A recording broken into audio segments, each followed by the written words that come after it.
નમસ્કાર, નજર ન્યૂઝમાં આપનું હાર્દિક સ્વાગત છે। હું આપની સાથે અજય વાઘેલા। આવો જોઈએ આજના મુખ્ય સમાચાર। વડોદરા તાલુકાના મૌબા હોમગાર્ડ સબ યુનિટ ખાતે 6 ડિસેમ્બર હોમગાર્ડ સ્થાપના દિવસ નિમિત્તે ફ્લેગ માર્ચ યોજવામાં આવી હતી।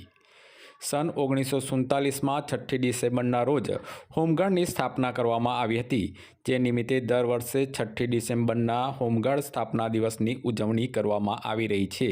ત્યારે પાદરા તાલુકાના મૌબા યુનિટ હોમગાર્ડ દ્વારા ફ્લેગ માર્ચનું આયોજન કરવામાં આવ્યું હતું, જેમાં મૌબા ગામના માજી સરપંચ નિલેશભાઈ પંડ્યા, લીલાગિરી ચેરિટેબલ ટ્રસ્ટના મેહુલભાઈ અમીન, એસએજી હોસ્પિટલના રિટાયરમેન્ટ કર્મચારી ડૉક્ટર રાજુભાઈ દિવાન, મૌબા હોમગાર્ડ સબ યુનિટના ઇન્ચાર્જ ઓફિસર મનોજભાઈ પ્રજાપતિ તેમજ યુનિટના ક્લાર્ક પ્રકાશસિંહ રાજ હોમગાર્ડ જવાનો ઉપસ્થિત રહ્યા હતા। મૌબા ગામના પંચાયત ફ્લેગ માર્ચ નીકળી હતી।